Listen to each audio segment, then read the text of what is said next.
I can go anywhere I wanna go. I can do anything if I put my brain in the matrix.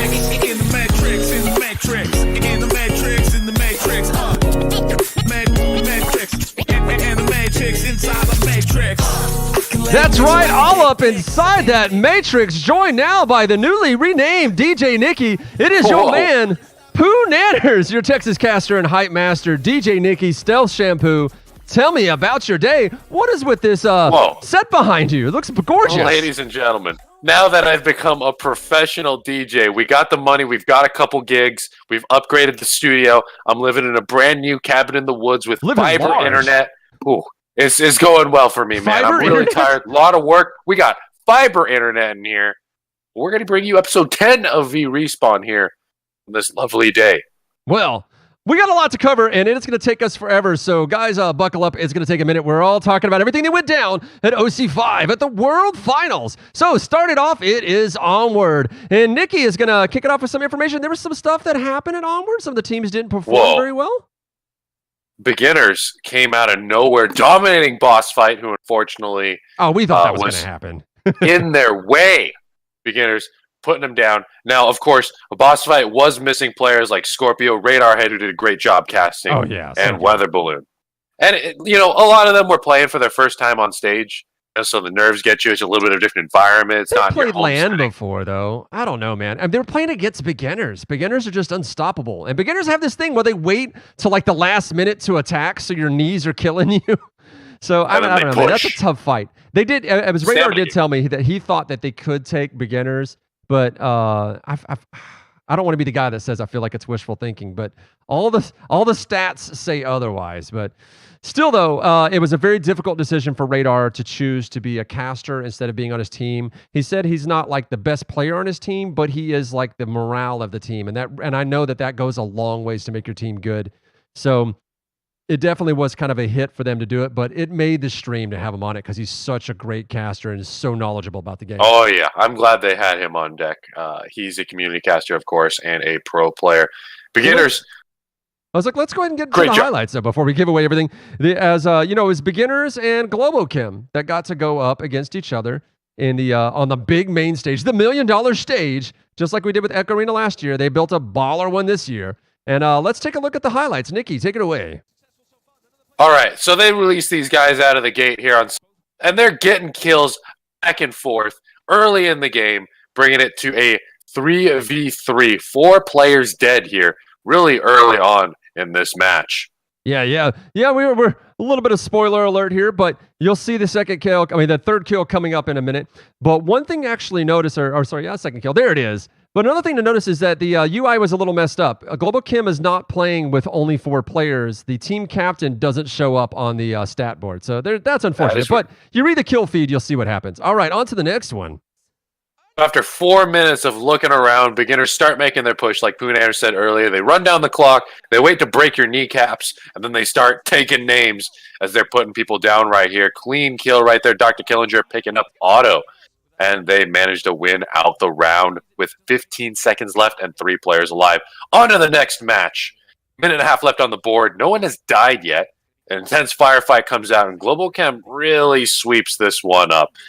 Globochem did great, but beginners did win it out in the end. Yeah, it goes on for a while. So, it's very difficult for us to speed up and slow down these videos. But you'll actually notice as they set up, Globochem is going to get in there and actually bring most of the damage against beginners. They just say Globochem is usually better at this map, right? This is theirs. Dr. Killinger go down to Pants. No. And his pants pulled down. He was spanked with moon rocks. And Pants brings up Arsenic. Yes. Bringing them back, being very dominant players as they take another player down. And it's like 2-5, I think, at this point. It's really hard to tell. Like I said, the UI is a little bit busted as he rounds the corner with the pre-fire, but Pants is having none of it, and that's how Globochem takes the win. Over here on the next round, we're at round 3, match 3. 38 seconds left on the board, or at least there will be 38 seconds left on the board soon. Round 2, match... round 2... Round 3, match 3. Well, there's a lot of numbers here. Tension is high.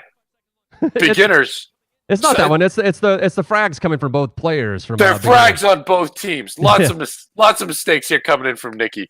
There are lots of frags coming in. Yes. You got one frag, then they answer with a smoke grenade in this one, and then if you wait, give it some time. Cushberry starts to advance. Pants comes up. Arsenic revives Otto. Those guys are best friends. And you see Smoley take down Toast. See Pants take down Killager and Cushberries, and then they try to close the noose on the last player, and down he goes.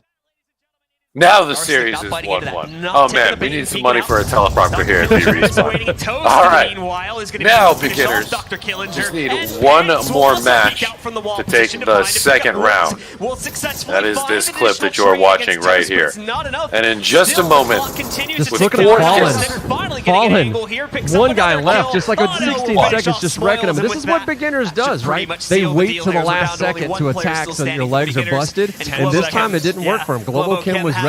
They were having none of this. And all they got to do is hunt down the last guy. He's just hiding. He's like, I don't want to go down, man. But there he goes. Do get him. Last second, too, on the board. Woods Brothers are dangerous. We're heading over here at round 3 of match 5. Dr. Killinger took out Pants. And this is huge because Pants was in an overwatch position, giving his team information about enemy movements. With Pants out of the game, that means that his team no longer has eyes on the rest of the map. Gotta have that intel. It's super important. Global Cam's at a large disadvantage here. Arsenic does find a trade, but it's only served to even us back. Dropping bodies left and right. That'll actually cost you the game if you don't freaking step up your game. Is knocked out, but there's still two. And with it down here to a 2v2. Smoils again from the Something beginners, happened. and I see as well. And we're going to move on to the next. Yes. Well, you're going to see them go back and forth. They're just trying to fight it out. This one was really quick. Global Kim was already down one player, and they ended up losing Arsenic and Otto with a player count of 5 versus 2. And that was not exactly the way they wanted it to work out, but it did not work out for them in the end. Speaking of things that didn't work out. So in this last battle, right, it's the final match, second half, you have this 5v2. We just saw that it happen. Pants is going to take fire, he's going to heal up, then he goes down as he's spotted. Now it's down to 5v1. This is the last match. This is the last point.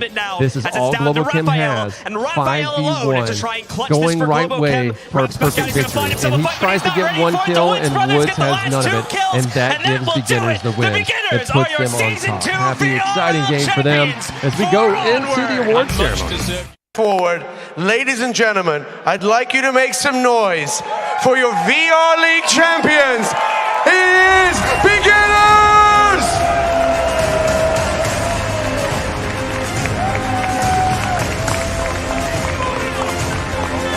Yeah, that's just the medals.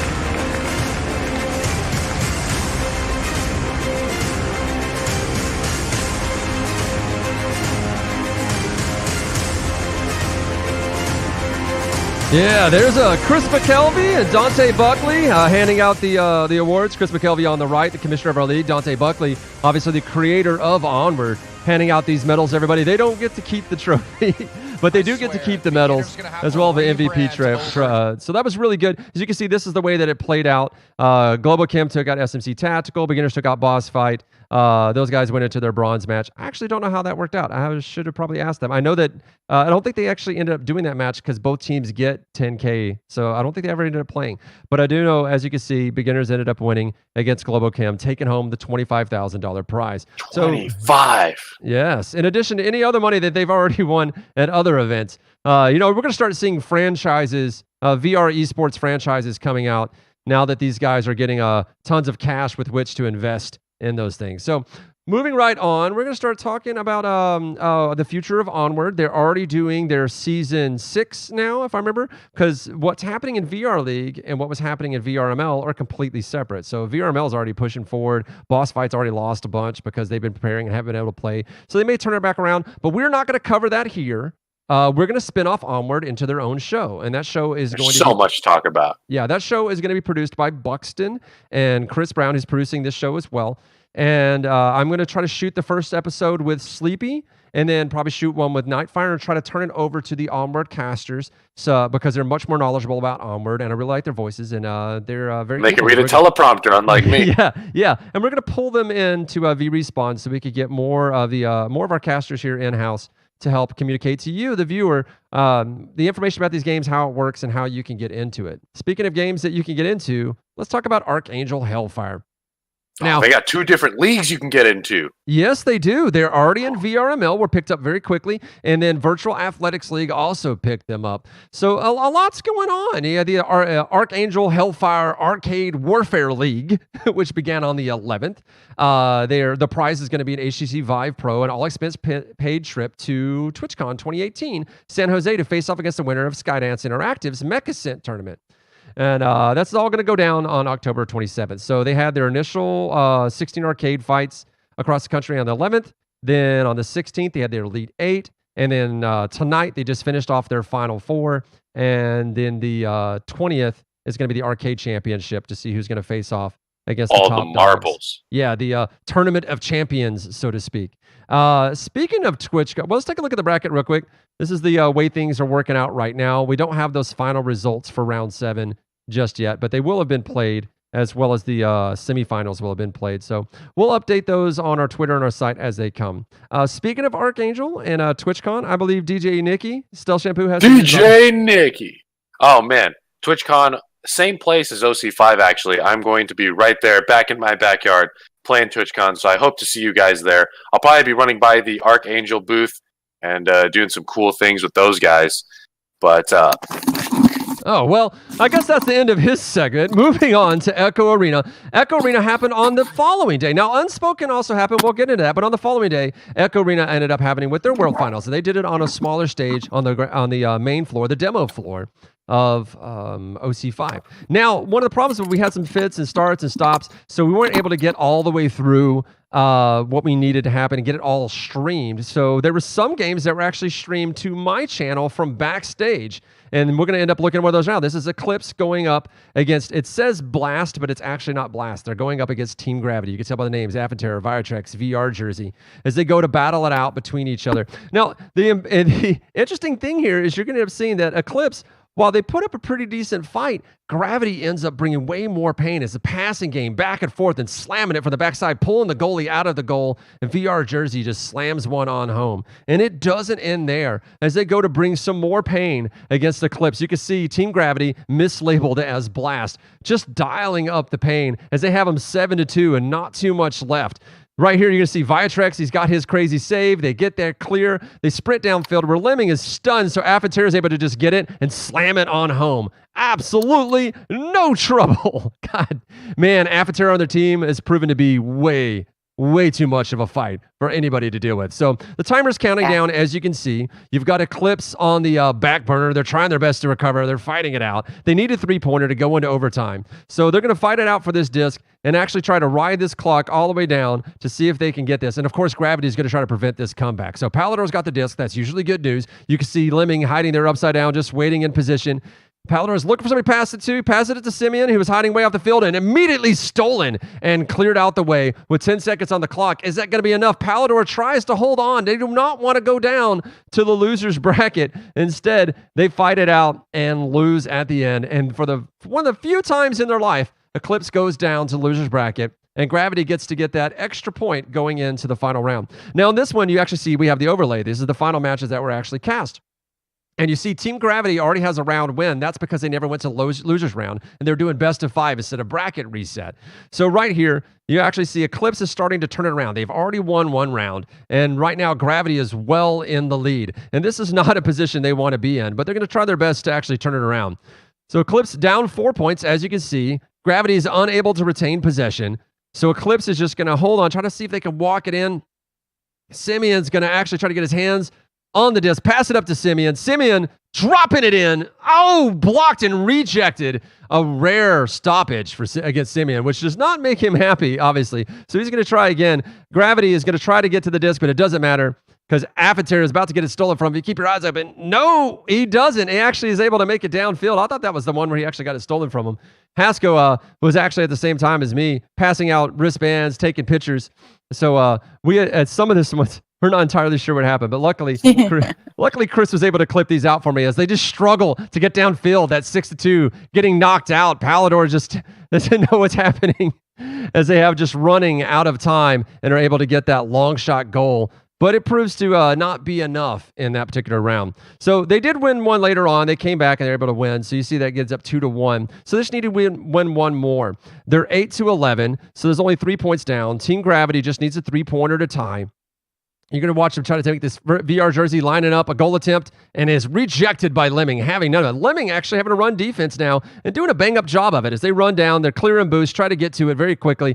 Bad shot on goal. It was almost a good one for the middle slot, but didn't work out. It gets knocked out. Eclipse really wants to hold on to that lead. They want to end the game. They want to win. They don't want to get it anywhere close, but it doesn't matter as Affenterror, Viatrex, and company run on down to the goal, pass it up to VR Jersey, who tries to go for the slam and is immediately rejected. They're like, no, this is our lead with 36 seconds left. You are not going to stop us. We are going to take this. We know you need the 3-pointer. There's not enough time on the clock, and you can't get a 3-pointer. We aren't going to let you. We're not going to come out of the goal. And that is exactly what you're going to see happen as we end up with just a couple seconds left. They're going to rush the goal and knock one in, but just inside the bubble for 2 points with only 18 seconds left on the clock. Joust advantage given over to Eclipse. This does not look good. This will be the end of the game to anybody that would normally be announcing this game. Like, that is over. 18 seconds. Well, I mean, we've seen goals scored within 15 seconds, but the change of the Joust advantage and the fact that you're playing Eclipse and that they're going to be ready for a rush, I mean, they're not foolish.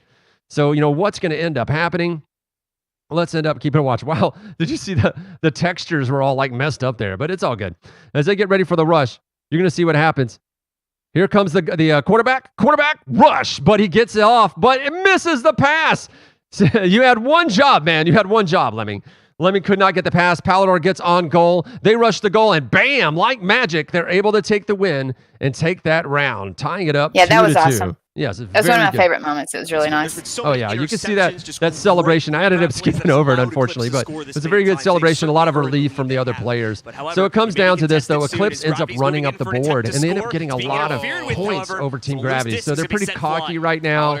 The crowd is being quiet, or if anything, booing, because Eclipse is winning, and it looked like Gravity was going to win. A lot of people were upset. People were complaining about the systems not working, and lots of excuses. But Eclipse did a really good job to pull it through here, but then Lemming does this. Just starts dinging at the end. He's had enough of the silence. He's had enough of the booing. He's like, if I'm going to be a bad guy, I'm going to be a bad guy and ding it on the goal.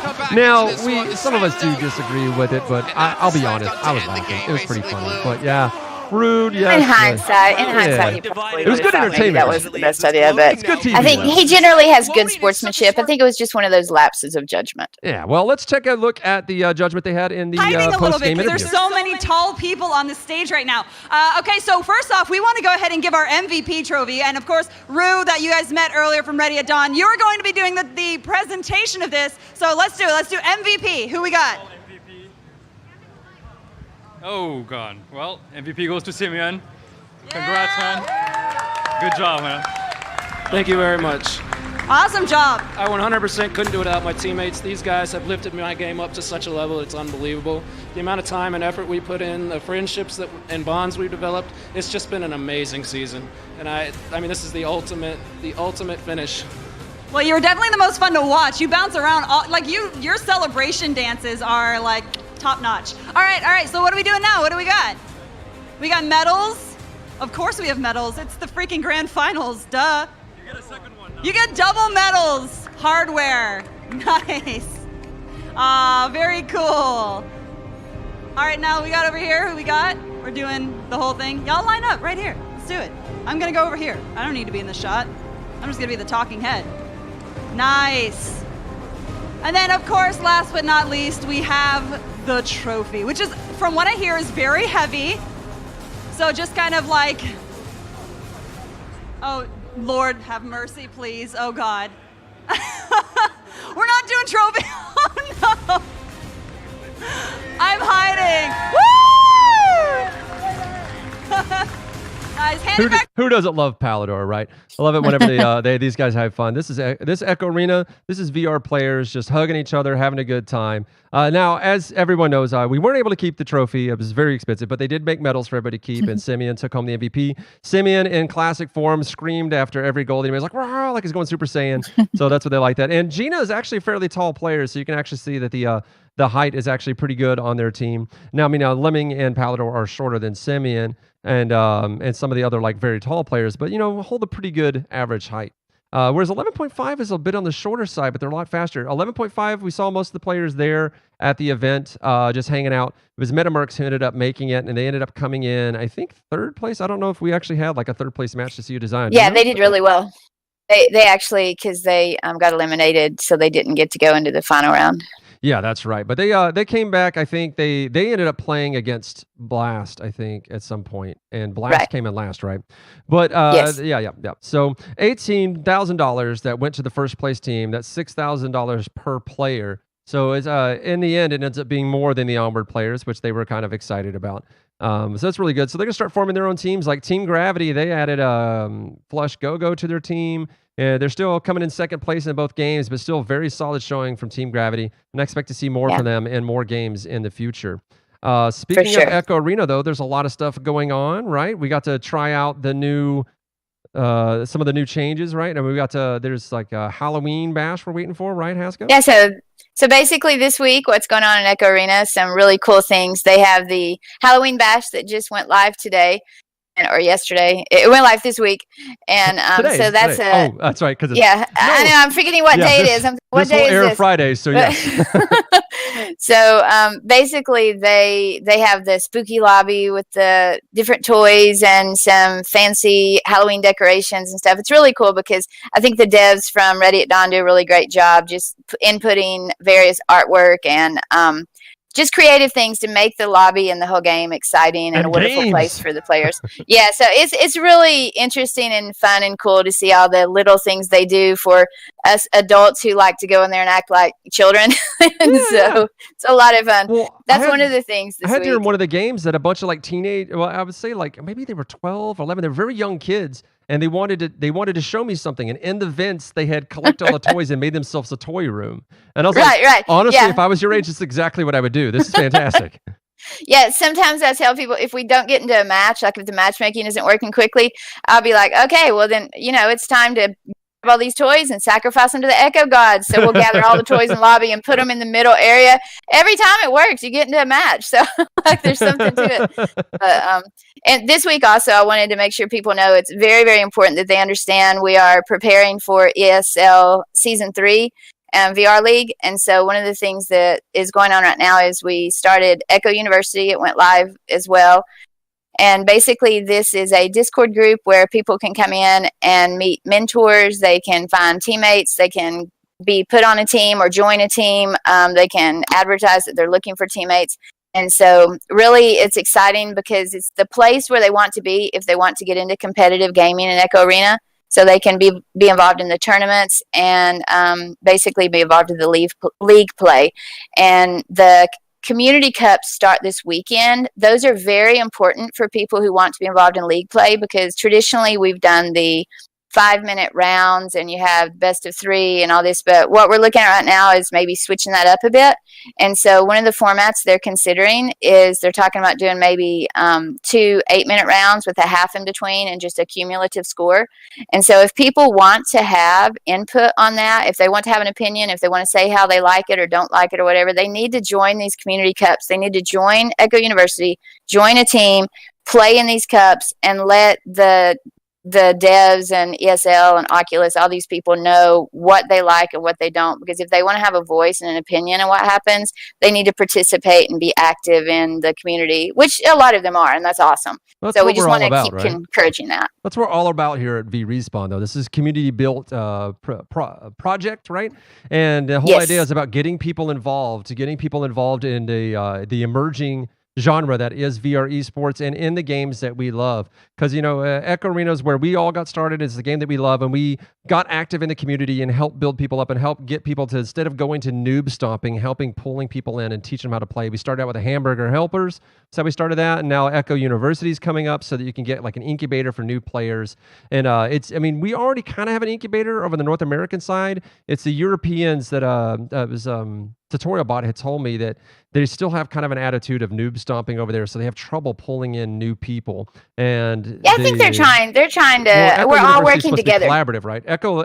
Right. Echo University is supposed to pull the Europeans in with the North Americans so we can start building that incubator together and help them be able to keep feeding their teams so that their division doesn't start dying off, or their region. Yeah, because they have skills that we don't have, and we have skills they don't have, so we're helping each other. But one thing about that real quick is also, if they have enough teams sign up this weekend, if they have more than 8 teams, there'll be 2 divisions, which is really important for people to understand, because if they don't want to come in and get stomped by Eclipse or Team Gravity or some of these teams right off the bat, then they need to come in and form the new teams, because they will be put in a whole separate division, which is really exciting because they will be playing against other new players. And that's what a lot of the new players complained about. They didn't want to play in the league because it was just simply too difficult. I mean, we've all been playing since the beta, and they've just come in. So we do have some more skills they don't have. So it's important for them to join now and play in these tournaments so they can have that second division. And definitely the university incubator, right? So they can learn from other good players. Like that's absolutely. All the good players I know now that weren't in the beta,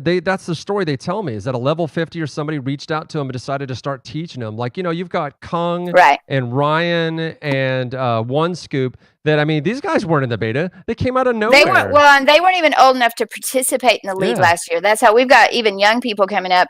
But the EU people and the NA people, we all have our own mentors for the separate regions, because it's important to, some things are different, and you also want to find mentors from your own region so that they can put you with players from the region that they know, because we know how players play. So, like, I may know that you're looking for a striker or a goalie or, an enforcer or whatever. And so I work with the NA players, and then there are a lot of people who work with people from their regions that they know the personalities, they know who they get along with. So it's important to get involved and be input into these community groups so that we can get to know each other and do what's best for them, the teams, and the game overall. Yeah, man. Cool. I look forward to see more from it. Thank you, Hasko, for joining us. Thank you. I have to go. I've got to go start my tank. I have it out. Oh, for War Dust. Yeah, you are a tank driver. Well, moving on to the next thing that we had, we're going to talk about the Unspoken, which the Unspoken, they had this this moment where they weren't able to get into the game, and then people waited for them. There was a little bit of a fight on Twitter for a bit, and then people actually joined up and got into Twitter. You feeling better there, Nikki? Yeah, I shook an Advil. I don't know what happened for the past 10, 15 minutes, but we're back. Yes, and we're talking about the Unspoken. You want to set us up for this grand final match that we got one highlight from between Charizard and Flush Go-Go of Team Gravity. This is the grandest of grand finals here for the Unspoken. We're probably not going to see this again ever on stage. I could be wrong. But this is one of the final matches of competitive Unspoken ever played for the public. We got Charizard, we got Flush Go-Go, and Charizard is going to land an absolutely bananas dispel here. I actually remember where I was when I saw this hit. Bam! Right there. That was absolutely beautiful. Hashtag I was in the win. audience, and we were freaking out when he landed that one. Unfortunately, Flush got worn down there, and unexpectedly, Charizard, number 1 Charizard won.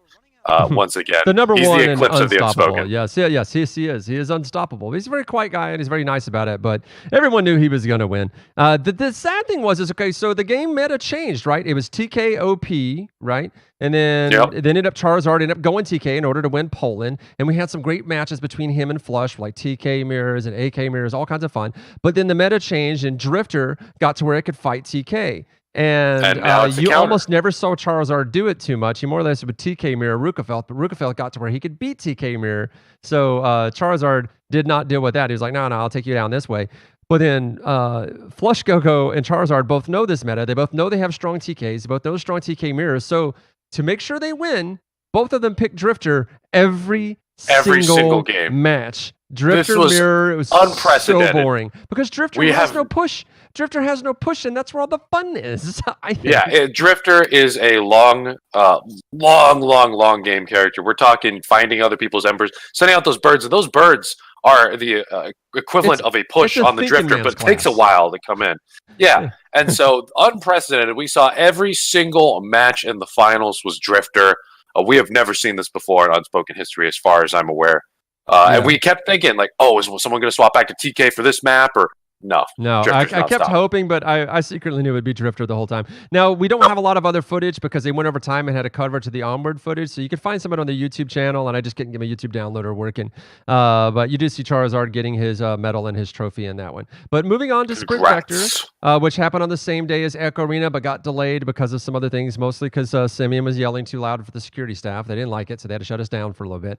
But we're going to go right into the Sprint Vector championships. Codsworthless was actually here to verify with our producer, Chris, to make sure they know the players. I knew who they like to play as normally, and I knew some people had to switch it up. You had Kaznaz on Dakota, you had Precision on Dask, Barnaby Jones on Ruby. She was as the orange one. Codsworthless as Mr. E, Katie Dead as Luna, Flush Go-Go on Garnet. That's just basically rock-sided purple. And then Durval's Cosmo. And you may notice somebody missing from the list, Stody. So while you're going to see Kaznad do the trademark Stody hop, you are not going to see Stody. He was too afraid to come to the United States by himself unaccompanied by an adult because of visa issues and organization problems.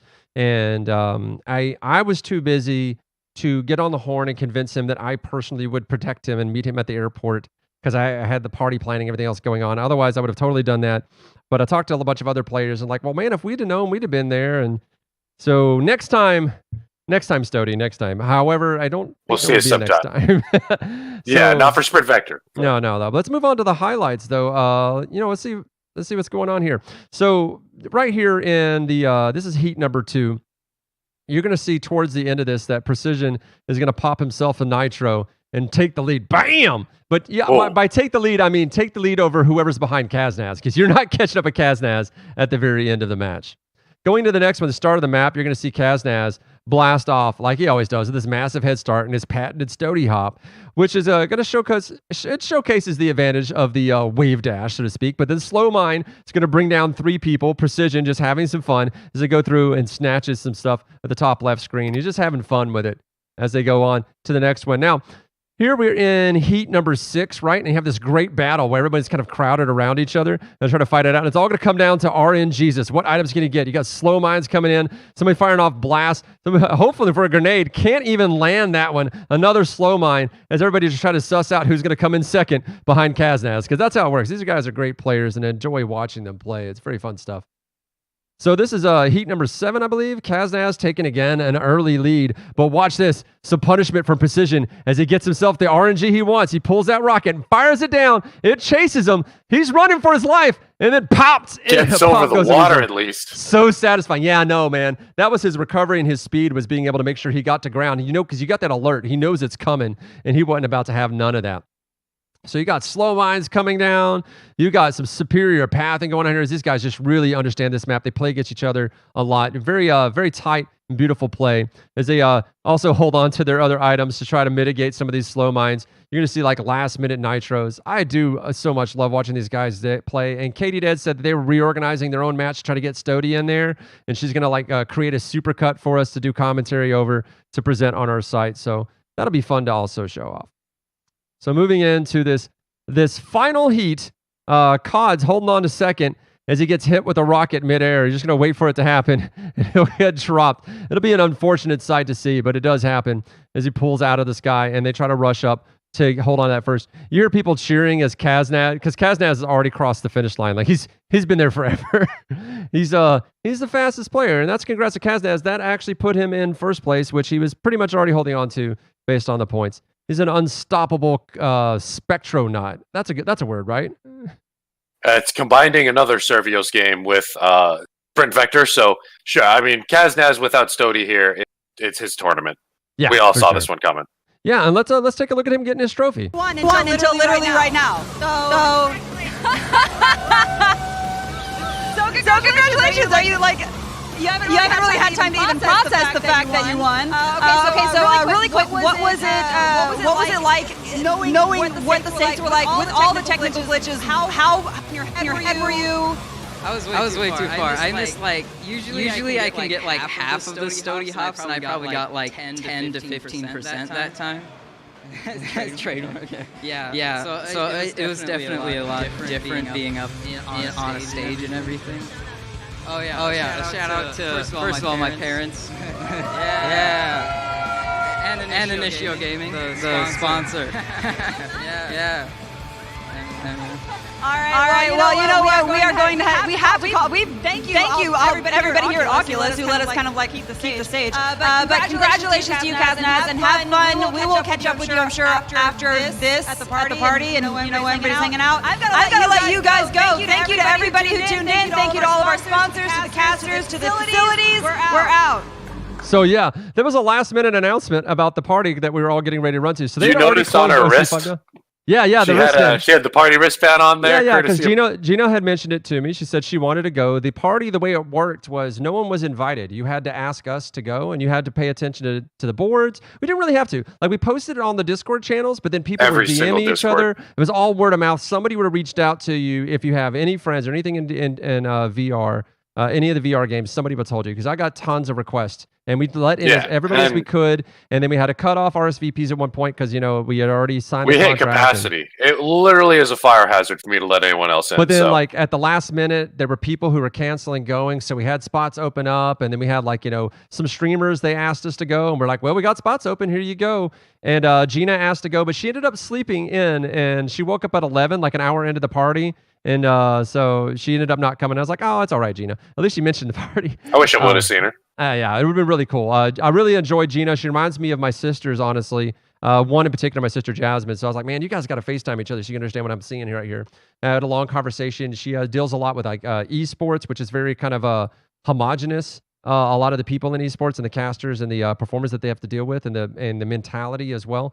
And she saw in VR Esports it's far more diverse, far more VR Esports, far more inclusive. She's like, I want more of this. And I was like, well, we want more of you. You were fantastic, so we can't wait to see more of that. Yeah, I'll see her in a headset one day. Yeah, and kudos to Kaznaz for taking home the win, as well as by a lot. If you heard in the audience, somebody screamed trademark when he said getting all the Stody hops. That was me reminding him that there's a trademark on that. If you don't say it, you will be sued by Stody himself. By Stody.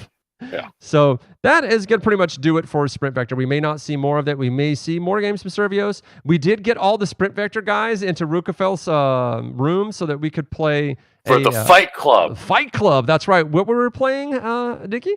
We were playing Creed. Servios had just given me a code earlier that day, or maybe the day before, something like that. So I was able to get Rook's laptop. We moved the furniture around, and it was my laptop.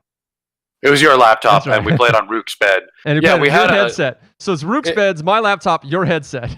Yeah, and so if you guys are wondering, your sister's account, wasn't it? Your sister's account? My sister's Steam account. Yeah, we pieced it together. We made it work. But it was a lot of fun. If you weren't invited, that's because, I mean, it's a Fight Club. Like, you think I'm going to be going around with the sign that says Fight Club in Rook's room? Like, no, you gotta be special. So that was a lot of fun. Thanks, and it was great seeing everyone. Yeah, and then Rukafel just knocked into the internet and started PvPing people, just started murdering people left and right. Yeah, we had a couple of deaths. Rook straight up murdered at least 4 people that night. Oh, yeah. It was pretty brutal. If you've ever seen Rukafel, he's got this huge back. When he tells you he's from Ohio, I'm like, yeah, you are. I mean, he's a big dude.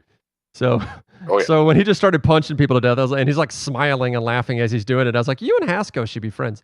All right, so moving on to Beat Saber. You got a little Beat Saber news, right? Like she was here. Oh, yeah. So we got one piece of Beat Saber news. Whoops, one of the top Beat Saber players. He also was hosting, I think it was the big Beat Saber Invitational.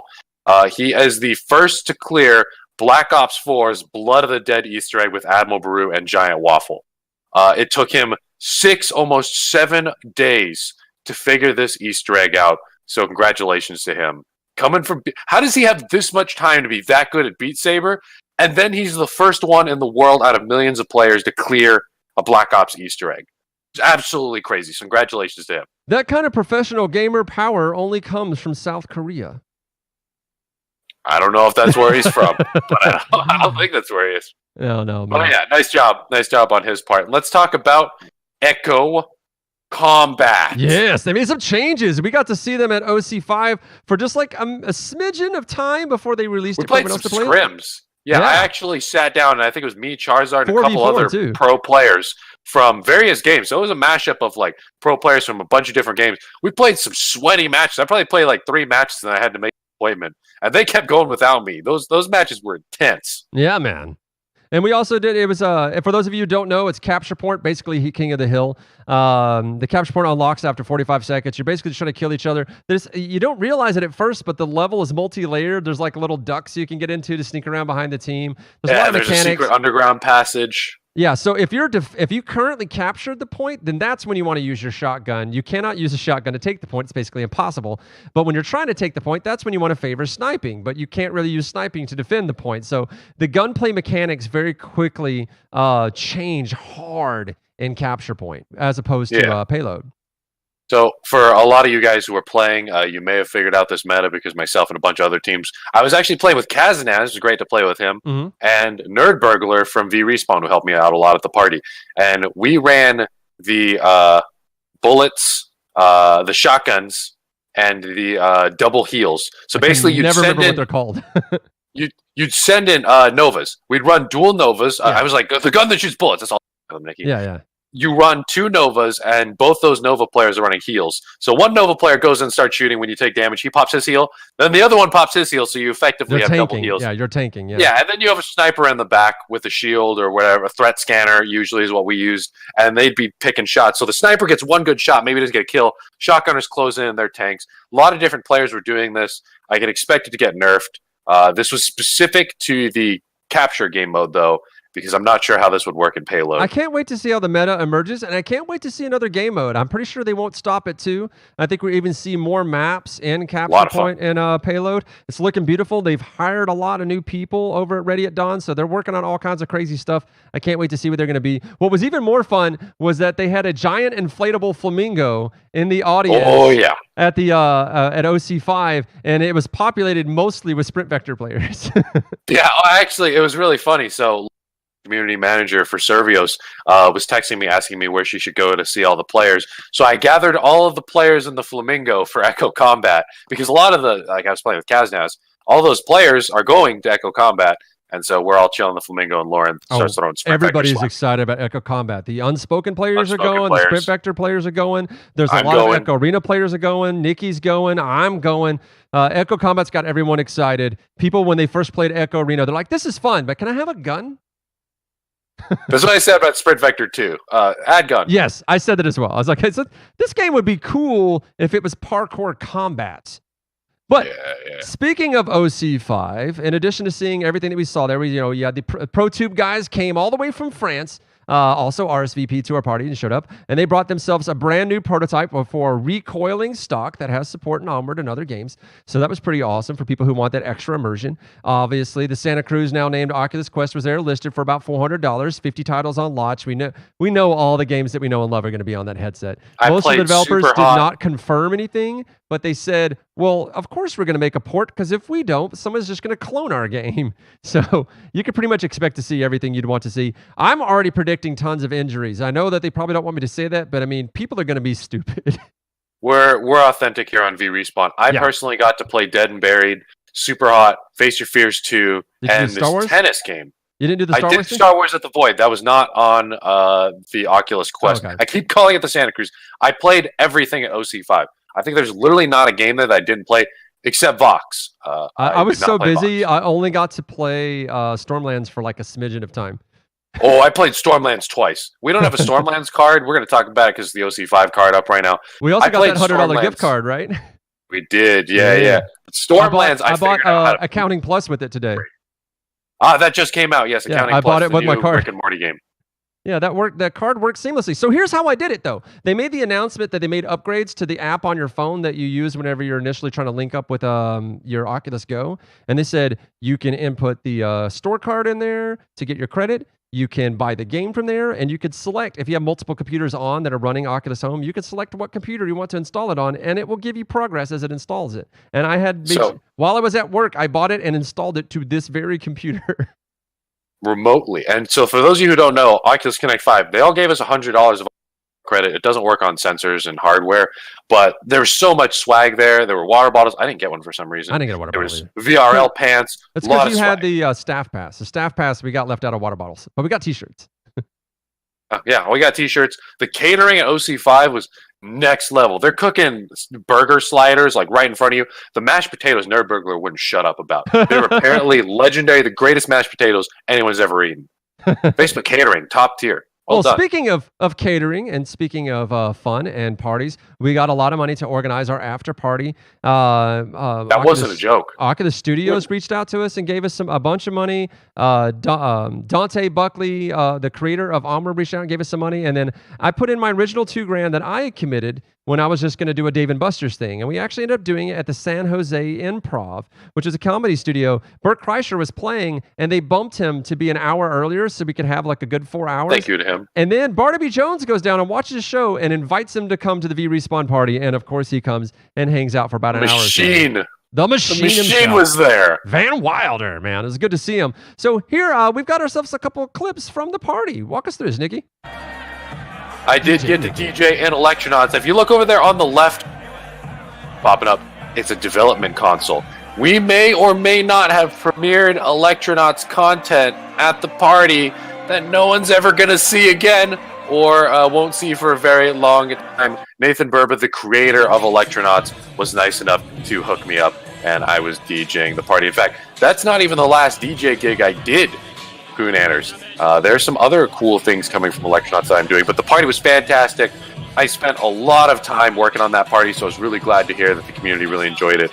I had to go personally book the venue and set everything up and send a bunch of emails. And it was my first time being in charge of over $20,000 for a party for hundreds. I made sure everybody knew, man, because like people know my name. So a lot of people are like, oh, thank you for the party. And I was like, look, I did some work. Like I'm wanting to say 25% of the work, but I was like, the majority of the work was Nikki. Oh, yeah. When we first got started, we reached out to a bunch of venues. And in the end, it was the San Jose Improv and the Dave & Buster's kind of place were the ones that are being the most communicative. And then I had my baby, so I kind of dropped off the planet. And Nikki's like, I got this. And just if there's one thing that I can do, it's not read a teleprompter.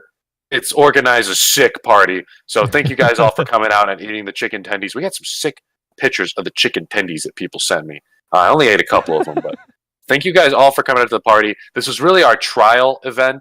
Yeah. We were kind of forming ideas of what we wanted to do. I got some feedback from what I can do better next time. So hopefully next time we'll have party 1.0. Yeah. Well, yeah, we were just seeing what we could do. We weren't entirely sure that it would be as successful as it was, but it was. Everybody had a good time. Just glad it didn't explode. There was way too much alcohol. Like, people did not realize how much they could drink. It's like an open bar. I mentioned it to people, and like at one point, I was getting cocktails, and somebody's like, "You can get cocktails?" Like, yeah, it's what open bar. I was like, I keep forgetting. Some people don't know what that means. And then at one point, I was ordering double rum and Coke because we were running out of time, and Rukafel's like, "You can get doubles," and I was like, "Well, I mean, maybe not you." But at my age, that's basically the only way you drink it. Rook drank me so hard at Vegas. But the party was awesome. Take more advantage of the open bar next time because I think we were pretty far into our tab. Food was good. I got to do a better job of letting people know to get alcohol into their system because, we got a lot, but it was an open bar, so we could have got much more. Oh, it was fun indeed, and I can't wait to do it again. All we did was say that we want to have a party, and it turned into one hell of a freaking bash, and I can't wait to do it again. I noticed that not everybody could make it. Some people were actually upset. They didn't think that they were invited, and we let them know that actually it was a thing where we announced on the forums. We said this before, where you just got to let us know. And so next time, hopefully... Listen to the show! Well, there's that too. Listen to the show. Maybe that's how we should do it next time. Like, literally, I only announce on the show that you have to DM me.